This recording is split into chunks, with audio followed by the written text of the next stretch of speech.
estar na casa do Senhor, e nesse dia todo especial, porque é o dia dos pais, né? Então nós celebramos a Deus pelos nossos pais humanos, aqueles que estão presentes, aqueles que já se foram, mas tudo é motivo de gratidão ao nosso Deus. Amém. Mas vamos então meditar na palavra de Deus. Abra sua Bíblia, Lucas capítulo 15. Evangelho de Lucas capítulo 15. Eu que conto aí um pouco afônico, estou em tratamento, gripe, rinite alérgica, não se sabe direito, mas falo que estou tomando remédio e ainda estou um pouco sem voz. Mas irmãos, entendem e vamos então meditar em Lucas capítulo 15.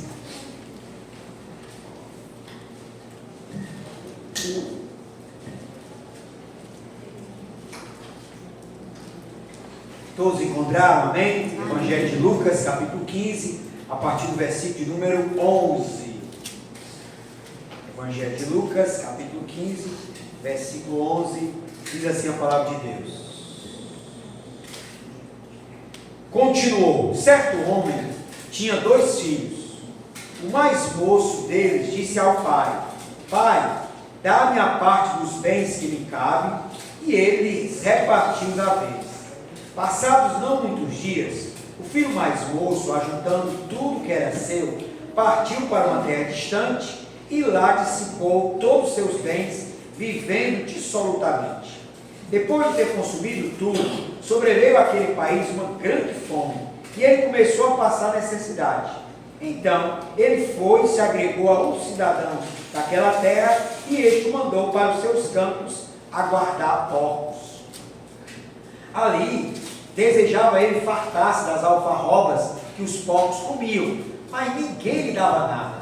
Então, caindo em si, disse: quantos trabalhadores de meu pai têm pão com fartura, e eu aqui morro de fome? Levantar-me-ei, irei ter com meu pai, e lhe direi: Pai, pequei contra o céu e diante de ti. Já não sou digno de ser chamado teu filho, trata-me como um dos teus trabalhadores. E levantando-se, foi para seu pai. Vinha ele ainda longe, quando seu pai o avistou, e compadecido dele, correndo, o abraçou e beijou. E o filho lhe disse: Pai, pequei contra o céu e diante de ti, já não sou digno de ser chamado teu filho. O pai, porém, disse aos seus servos: Trazei depressa a melhor roupa, vestiu, ponde-lhe um anel no dedo e sandália nos pés. Trazei também e matai um novilho cevado, comamos e regozijemo-nos, porque este meu filho estava morto e reviveu, estava perdido e foi achado. E começaram a regozijar-se. Ora, o filho mais velho estivera no campo, e quando voltava, ao aproximar-se da casa, ouviu a música e as danças. Chamou um dos criados e perguntou-lhe o que era aquilo. E ele informou: veio teu irmão, e teu pai mandou matar o novilho cevado, porque o recuperou com saúde. Ele se indignou e não queria entrar. Saindo, porém, o pai procurava conciliar. Mas ele respondeu a seu pai: há tantos anos que te sirvo, sem jamais transgredir uma ordem tua, e nunca me deste um cabrito sequer para alegrar-me com os meus amigos. Vindo, porém, este teu filho, que desperdiçou os teus bens com meretrizes, tu mandaste matar para ele um novilho cevado. Então lhe respondeu o pai: meu filho, tu sempre estás comigo, tudo que é meu é teu. Entretanto, era preciso que nos regozijássemos e nos alegrássemos, porque esse teu irmão estava morto e reviveu, estava perdido e foi achado. Vamos orar. Deus eterno, Pai celeste, nós oramos em nome de Jesus. Queremos, ó Deus, ouvir a tua voz, queremos ser edificados, queremos ser desafiados a cumprir a tua vontade. Por isso, Senhor, fala ao nosso coração, edifica a tua igreja e a todos que estão aqui presentes, para que possamos sair daqui alimentados da palavra do Senhor. Em nome de Jesus, oramos. Amém. Hoje nós celebramos o Dia dos Pais. Todos nós já tivemos a oportunidade, se não temos tido agora, até meia-noite, a oportunidade de abraçar, de homenagear, de celebrar os nossos pais, humanos. Mas você sabia que a palavra pai, que o termo pai, só pode ser aplicado em absoluto e em essência a Deus? Sim, nós aplicamos aos nossos genitores a expressão, o termo pai, mas somente Deus é pai em absoluto e em essência. Freud era um dos que achavam que o ser humano, né, tinha esse poder de transferência para a ideia do pai humano, e aí a ideia de Deus como um pai celestial. E aí se dizia que isso é uma espécie de antropomorfismo, né?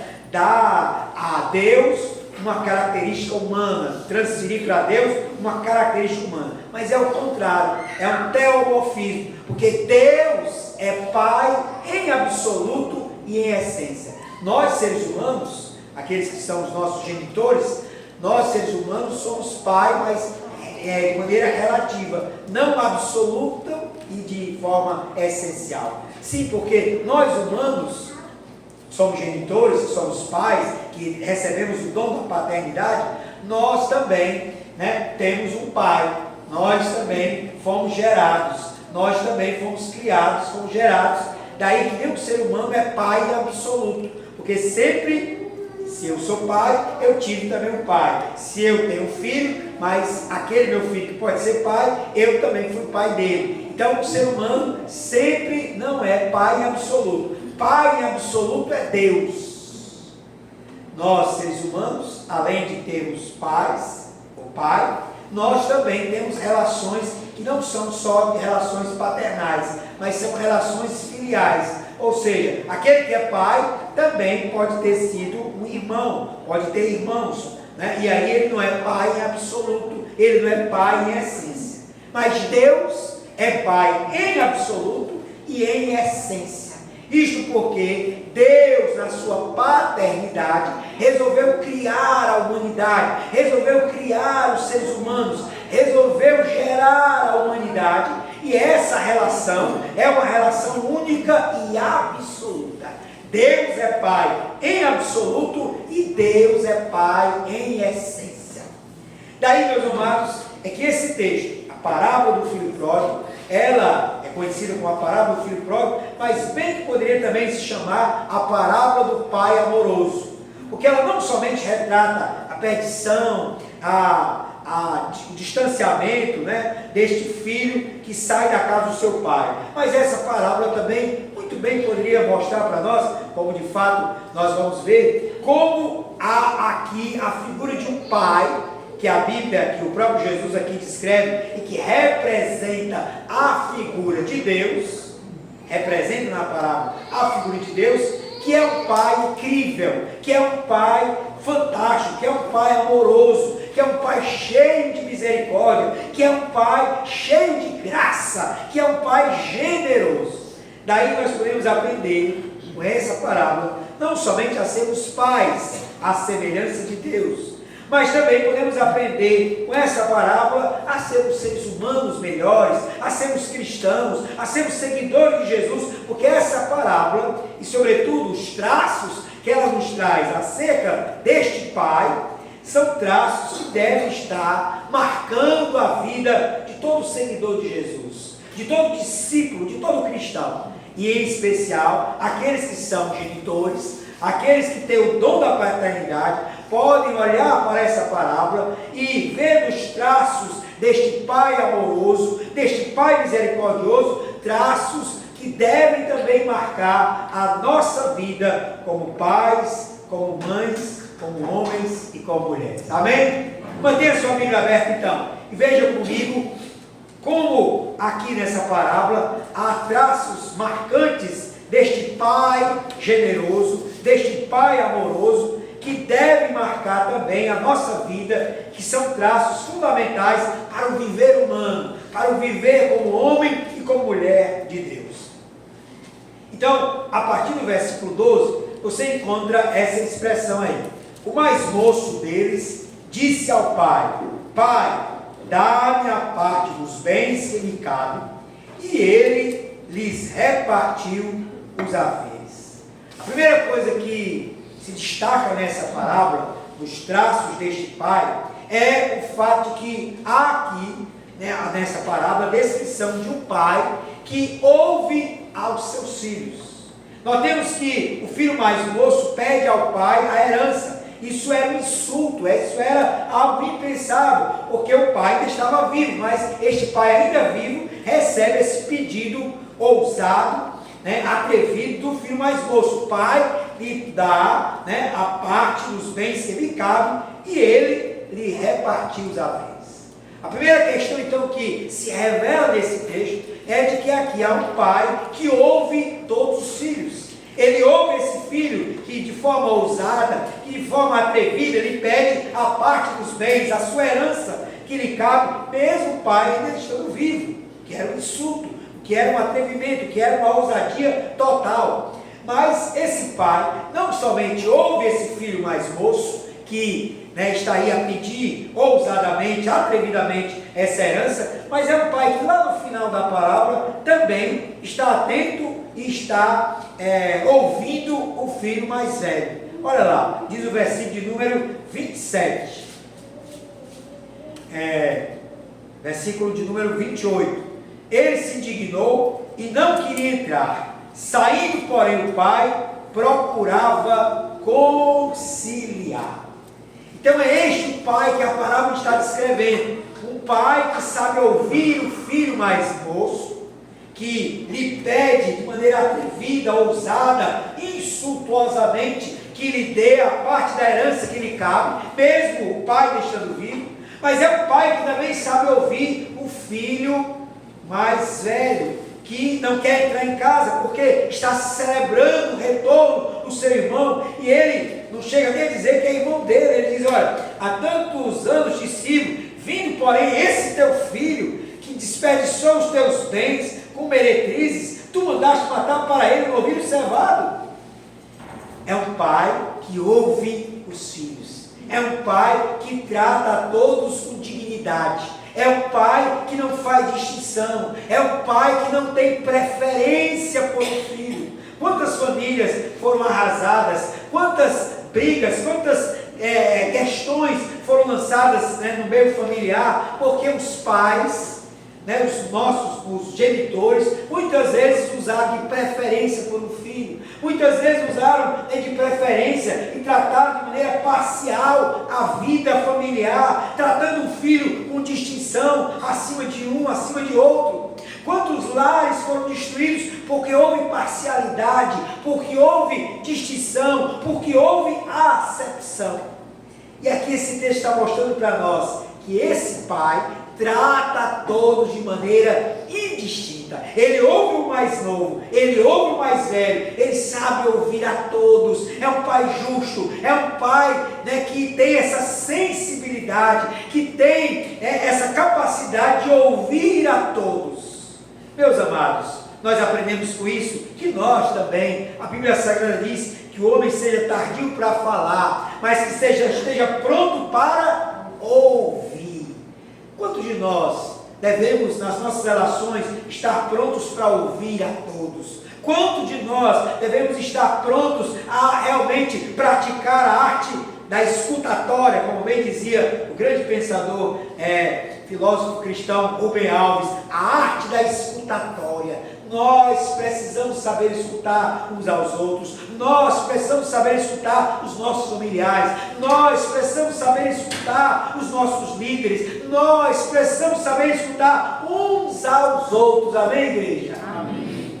Esse pai dessa parábola é o pai que ouve a todos. É interessante que a parábola, o pai aqui representa Deus. E aí nós entendemos que Deus também é este que ouve a todos nós, é este que está pronto a nos ouvir, é este que está pronto a ouvir o clamor dos seus filhos. Se nós, indistintamente, quer sejamos mais espirituais ou menos espirituais, quer estejamos mais santificados ou menos santificados, tenhamos a plena certeza de que Deus está atento ao nosso clamor. Amém, igreja? Amém. Mas olha, meus amados irmãos, há uma segunda questão que esse texto mostra para nós. Não somente que esse pai ouve a todos, mas no versículo 13, nós encontramos aqui o filho partindo para uma terra distante, para lá dissipar os seus bens e viver de maneira dissoluta. E aí nós entendemos que este pai dá a este filho o direito de fazer a sua escolha. Assim como o filho mais velho, né, escolhe permanecer em casa, o filho mais novo, né, de maneira afrontosa, resolve partir, resolve se distanciar, resolve ir para uma terra longe, resolve dissipar os bens, a herança do seu pai, resolve viver dissolutamente. E este pai, mesmo está implícito, mesmo este pai tendo ensinado a esta criança, a este jovem, né, sobre a vida, sobre as escolhas da vida, as boas e as más escolhas, sobre os caminhos da vida, né, os caminhos da liberdade, com responsabilidade, os caminhos que todo homem deve vivenciar, deve viver, mas esse pai dá a este jovem o direito da sua escolha. Mesmo que tenha sido uma escolha má, mesmo que tenha sido uma escolha errada, mas esse pai é um pai que compreende o direito dos filhos de fazerem as suas escolhas. Daí, meus amados, todos nós, como pais, genitores, temos sim o dever de ensinar aos nossos filhos, ensinar aos nossos familiares sobre os caminhos da vida, para que não andem em caminhos tortuosos, para que não escolham caminhos errados. Mas todos nós temos o dever e a tarefa de ensinar, de aconselhar, de alertar, mas nós não podemos escolher por eles. Nós não podemos escolher pelo outro. Cada um tem o seu direito e a sua dignidade como ser humano de escolher o seu caminho, de fazer as suas escolhas. E o pai da parábola, ele deixou o filho escolher. Ele entendeu que ele precisava aprender algumas lições que só a vida podia ensinar, e muitas vezes de maneira cruel. Esse pai da parábola nos ensina que um pai verdadeiro compreende o direito dos filhos de fazerem as suas escolhas. Um filho escolheu o caminho de ir para uma terra distante, de ir dissipar os bens. Outro filho escolheu ficar na casa do pai, mesmo que de maneira indigna, mesmo que murmurando, como no versículo 29 dá essa ideia, né? Alguém que estava servindo ao pai, mas não estava servindo com prazer, mas estava ali resmungando, estava ali murmurando. Mas este pai dá aos filhos o direito das suas escolhas. É claro que está aqui implícito a ideia de que esse filho mais moço já não era mais uma criança, era um jovem. E na sua condição de jovem, certamente ainda muito influenciado pelas coisas do mundo, pelas influências, pelas questões que ainda estavam, né, afluindo na sua cabeça. Mas esse pai compreende que esse filho tem o direito de escolher. Mesmo que a sua escolha seja má, mesmo que a sua escolha ele quebre a cabeça, ele dê, né, com os burros na água, como usa a expressão popular, mas de fato esse pai compreende o direito dos seus filhos escolherem. Meus irmãos, a vida também é assim, e Deus, ele nos dá a liberdade de escolhermos os nossos caminhos, de trilharmos as nossas jornadas, de fazermos as nossas escolhas. Mas claro, a palavra de Deus nos adverte, a palavra de Deus nos orienta, a palavra de Deus nos traz alertas acerca do caminho que devemos seguir. E nós, se queremos ser sábios, se queremos ser abençoados, se queremos ser bem-sucedidos, vamos atentar para o caminho e para as orientações que Deus nos dá acerca das escolhas da vida. Amém, amados? É por isso que a Bíblia diz, lá no Salmo 1, bem-aventurado o homem que não anda segundo o conselho dos ímpios, não se detém no caminho dos pecadores, nem se assenta na roda dos escarnecedores, antes tem o seu prazer na lei do Senhor, e na sua lei medita de dia e de noite. Que esse seja eu, que esse seja você, que esse sejamos nós, gente que medita na palavra, gente que não anda segundo o conselho dos ímpios, nem se detém no caminho dos pecadores, e nem se assenta na roda dos escarnecedores. Amém, meus amados? Amém. Mas nós temos ainda que essa parábola nos ensina não somente que esse pai ouvia a todos, Não somente que esse pai, né, ele estava compreendendo o direito dos filhos de escolhas, mas este pai era, aqui na parábola, no verso 17, olha o que diz lá no verso 17. Ali desejava ele fartar-se das alfarrobas dos povos, e aí no verso 17 diz: então, caindo em si, disse: quando os trabalhadores de meu pai têm pão com fartura, e eu aqui morro de fome. A parábola nos mostra um Deus, que é Pai, que é provedor. Provedor ao ponto de não deixar faltar o essencial naquela casa. Aquela casa, o filho pródigo lembrou, quando estava lá querendo comer as alfarrobas dos povos, ele lembrou: na casa do meu pai tem pão, mas não tem só pão não, na casa do meu pai tem pão com fartura.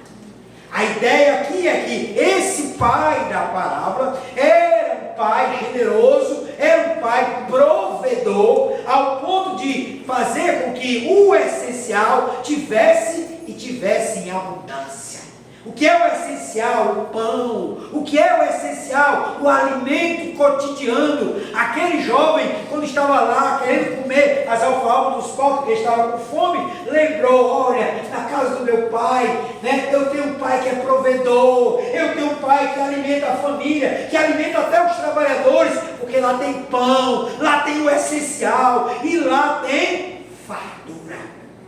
Meus amados irmãos, nós estamos hoje na cultura, numa cultura do desperdício, numa cultura do supérfluo, onde muitas pessoas estão gastando o seu suor, não para o essencial, não para ter o essencial em sua casa, o pão com fartura, mas estão gastando o seu suor pelos supérfluos da vida, por roupas de grife, por coisas que muitas vezes são supérfluas, que são descartáveis, porque esquecem do essencial e estão buscando cada vez mais o supérfluo da vida. E nós estamos numa cultura do descartável, onde tudo é descartável, onde as coisas cada vez mais são descartáveis, e nós estamos assim muitas vezes nessa neura: o celular, tal número, ele já está ultrapassado, eu preciso comprar um mais novo, então aí chega um mais novo, aí eu preciso juntar mais dinheiro para comprar um mais novo, e aí eu vou descartando, e aí nós estamos nessa cultura do supérfluo e do descartável. Quantas pessoas estão vivendo aquele ditado popular que diz: viva o luxo e morra o bucho? Porque muitas pessoas estão valorizando essa cultura do supérfluo, essa cultura da ostentação, essa cultura do descartável, e esquecendo que o essencial é o pão com fartura. Amém, meus irmãos? Amém. Daí essa palavra nos ensina que esse pai é um pai provedor, é um pai que sabe que o essencial tem que ter em casa, e o essencial é o pão, mas não é só o pão, é o pão em abundância, é o alimento, isso é o essencial. Nós estamos cada vez mais numa cultura onde se valorizam as coisas supérfluas, onde se valoriza a ostentação, onde se valorizam coisas que não são essenciais. Mas aqui essa parábola nos ensina que o filho pródigo, passando fome, lembrou: olha, na casa do meu pai, o meu pai é provedor, o meu pai não deixa faltar o pão, e o pão lá, ele não tem nem de forma reduzida, ele tem em abundância, porque na casa do meu pai há provisão de pão em abundância. Meus amados irmãos, estamos vivendo cada dia mais onde a nossa sociedade incentiva as pessoas a cultura do supérfluo, a cultura do descartável, a cultura das coisas que muitas vezes não devem ser prioridade na vida do verdadeiro homem e mulher de Deus. E nós, sejamos pais, sejamos filhos, todos nós precisamos ter esse olhar para a nossa casa, esse olhar para a vida, de que o essencial é que não deve faltar em nossa mesa, é que não deve faltar em nossa família. Você pode dizer amém? Amém.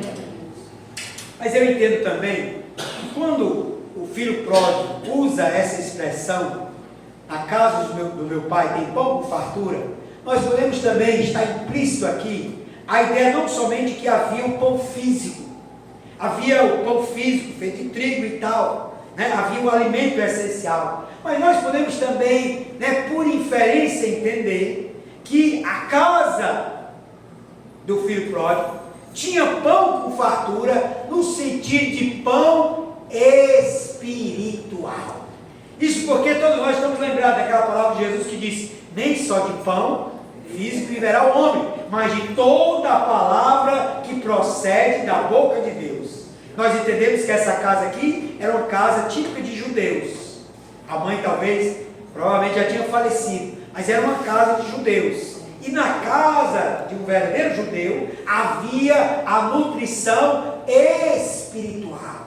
Havia o pão espiritual, no sentido de que os pais ensinavam aos seus filhos, alimentavam os seus filhos com espiritualidade, com vida devocional, com vida piedosa, com oração, com leitura da lei, com instruções acerca da lei do Senhor. Portanto, meus amados, quando o filho pródigo diz: na casa do meu pai tem pão com fartura, está implícito também a ideia de que na sua casa havia espiritualidade, havia devoção, havia piedade, havia uma vida de oração, de leitura da palavra, coisa muitas vezes tem sido negligenciada em nossos dias. Como os nossos lares têm negligenciado o pão espiritual, o alimento para o homem interior, a negligência do ensino, da meditação da Bíblia, mas sobretudo a negligência da oração em família. Lembre-se, meu amado, qual foi a última vez que você juntou-se aos seus familiares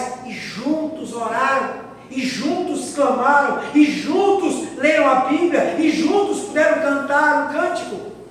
No passado, esse tipo de prática era chamado de culto doméstico.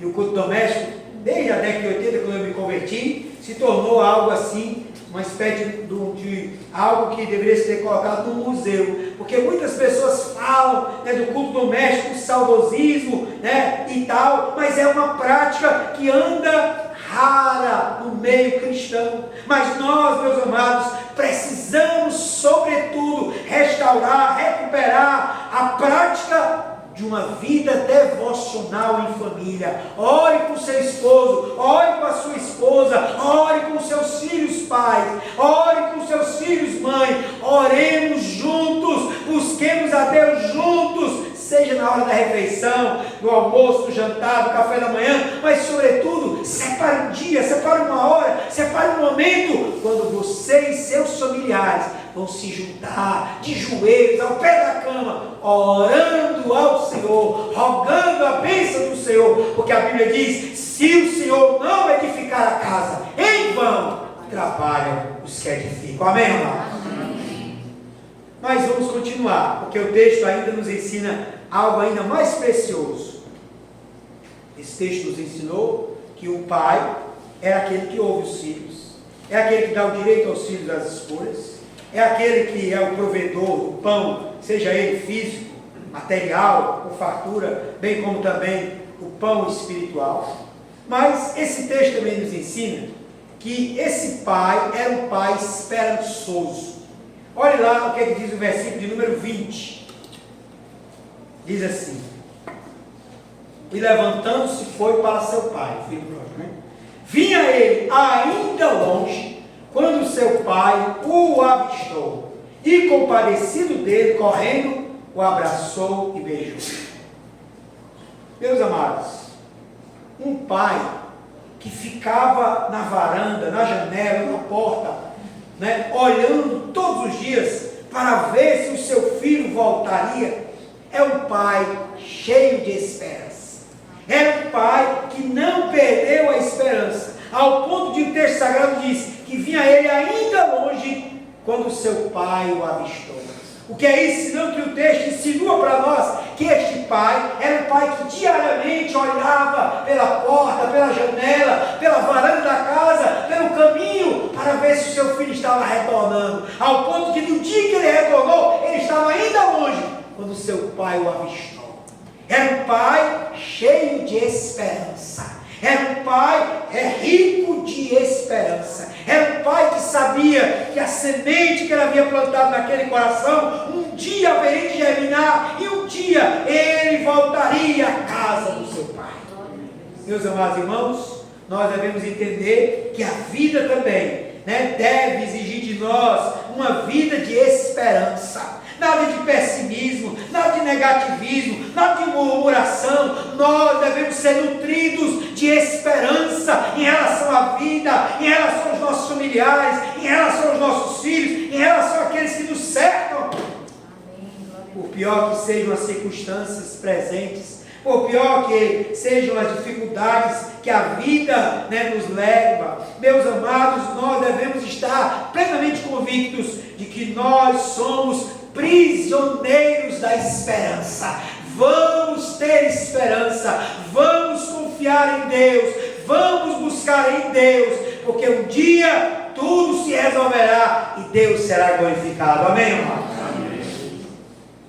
Zacarias, no capítulo 9, versículo 12, há essa bonita expressão. Deus dizendo para o povo de Israel: ó prisioneiros da esperança.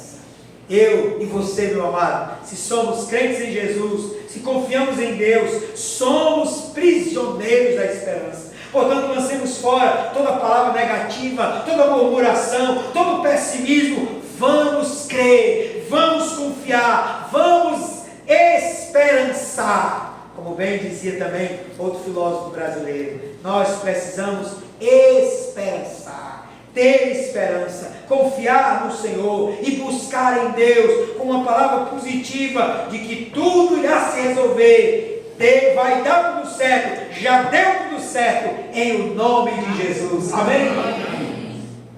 Mas, meus amados, eu concluo com mais uma faceta deste pai, aqui ainda no versículo número 20.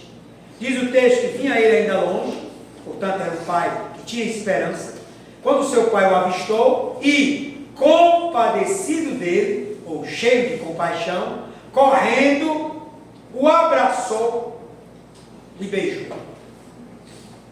Daí nós aprendemos que esse texto nos ensina que mais uma faceta deste pai, porque este pai é um pai carinhoso, afetuoso. Por que eu estou dizendo isso? Porque diz o texto sagrado que ele correu, abraçou o filho e beijou o filho. Era um pai que gostava de abraço. Era um pai que tinha a capacidade de beijar os seus filhos. Meus amados irmãos, quantos lares perderam essa capacidade do afeto, do carinho, do afago, do beijo? Quantos lares eu já aconselhei onde se perdeu a capacidade do abraço, a capacidade do colo dos pais, do colo da mãe, do colo do pai? Quantos lares já se perdeu a capacidade do afago, do carinho, do abraço? Mas, meus amados, nós entendemos que esse pai da parábola era um pai que gosta de abraço, que gosta de beijo, que gosta de afago, que gosta de carinho, porque o seu filho retorna e o que ele faz? Ele corre ao encontro do seu filho, o abraça e o beija. O abraço e o beijo deste pai é o abraço do amor, do carinho e do perdão. Eu não sei você, mas todos nós precisamos de abraço. Todos nós precisamos de afeto, todos nós precisamos de carinho, todos nós precisamos de beijo.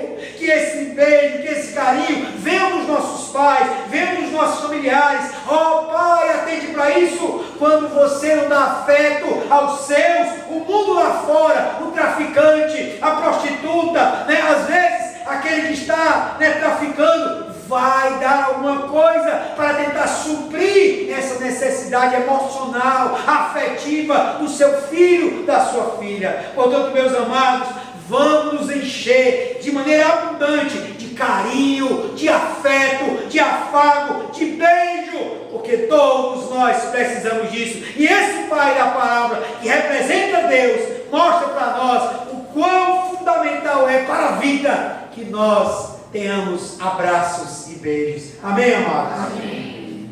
Eu termino com uma breve poesia sobre o poder do abraço.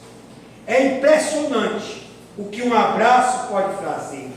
Um abraço nos anima a continuar a viver. Um abraço pode nos transmitir o amor de um amigo, ou ainda dizer: ainda que vás, estarás comigo. Um abraço diz: que bom você voltou, que bom te ver, por onde você andou, que saudade sinto de ti, podes contar comigo, eu te amo.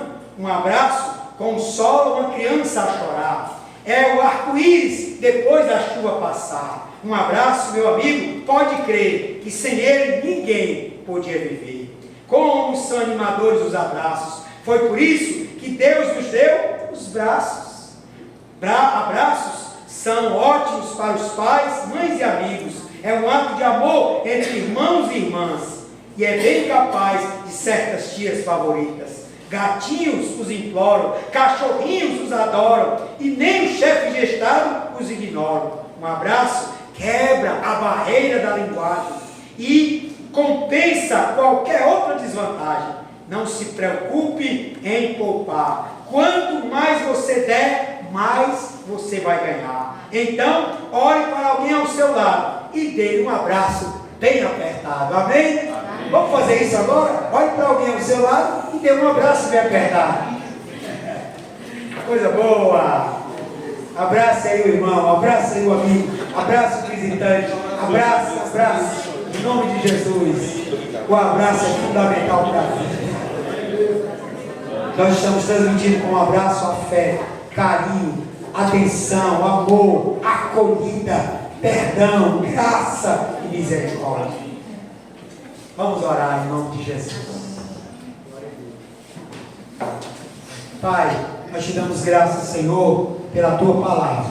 Te damos graças pelo Pai da parábola do filho pródigo, que representa o Senhor, o Pai amoroso, o Pai que sabe ouvir a todos de maneira imparcial, de maneira que não há acepção de pessoas. Um Pai que sabe dar o direito aos seus filhos, às suas escolhas. Um Pai que é provedor, tanto o pão físico como o pão espiritual. Ó Deus, nós te louvamos, porque a tua palavra nos ensina que este Pai é um Pai que sabe abraçar, que sabe beijar, que sabe manifestar carinho e afeto para com os seus filhos. Deus bendito, nos ensina a sermos também assim. Ó Pai, em nome de Jesus, te damos graças pela tua palavra nessa noite. Amém. Amém.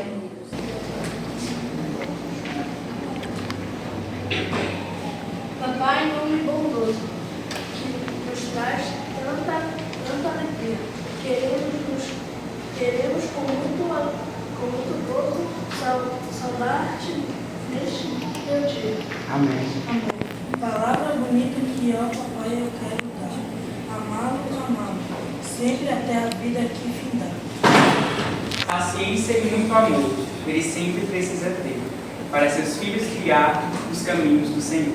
Alegres hoje estamos, e a Deus vamos louvar, pelo bom papai que tens, que está sempre a nos guiar.